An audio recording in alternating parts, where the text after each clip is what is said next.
Apakah pelanggaran wilayah udara NATO oleh drone Rusia hanyalah kesalahan navigasi? Atau ada niat jahat di baliknya? Presiden Ukraina, Volodymyr Zelensky, baru saja memberikan pernyataan yang menggemparkan. Menurutnya, insiden drone di Rumania dan Polandia bukanlah kebetulan, melainkan tindakan yang disengaja oleh Moskow. Ini adalah sebuah pengujian dan provokasi yang dapat memperluas cakupan perang. Dalam video ini, kita akan membahas mengapa Zelensky yakin drone-drone ini terbang atas perintah pejabat tinggi militer, apa tujuan Rusia di balik tindakan ini, dan seruan mendesak dari Zelensky untuk NATO dan para sekutunya.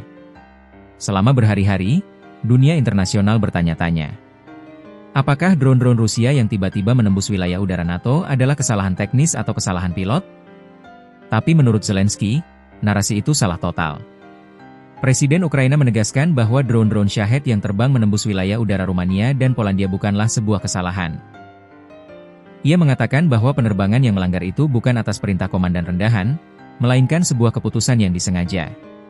Ini adalah kalimat kunci yang mengubah seluruh perspektif insiden ini.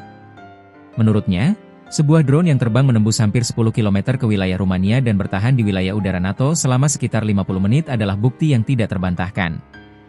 Zelensky berkata, rute-rute ini tidak mungkin kebetulan atau improvisasi. Ia meyakini bahwa Rusia secara sadar mengambil langkah-langkah kecil untuk menguji sistem pertahanan udara NATO. Mereka ingin melihat seberapa cepat aliansi ini bereaksi, seberapa jauh mereka berani melangkah, dan seberapa besar risiko yang bersedia mereka ambil. Fakta bahwa beberapa drone bahkan memasuki wilayah udara Ukraina langsung dari wilayah Belarus juga menunjukkan bahwa Rusia menggunakan sekutunya untuk melancarkan serangan dan menimbulkan keraguan tentang asal-usul serangan tersebut.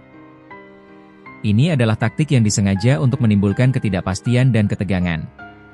Menanggapi provokasi yang meningkat ini, Presiden Zelensky tidak hanya diam.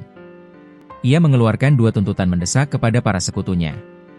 Pertama, ia mendesak agar mereka mempercepat pembentukan perisai pertahanan udara bersama yang mampu melindungi langit Eropa. Gagasan ini bertujuan untuk menciptakan zona aman di mana drone dan rudal Rusia tidak dapat menembus, sehingga melindungi infrastruktur sipil dan keamanan regional. Zelensky telah berulang kali memohon bantuan ini, tapi sekarang, dengan bukti pelanggaran yang disengaja, permintaannya menjadi semakin mendesak. Kedua, Zelensky menyerukan sanksi yang lebih keras terhadap Rusia.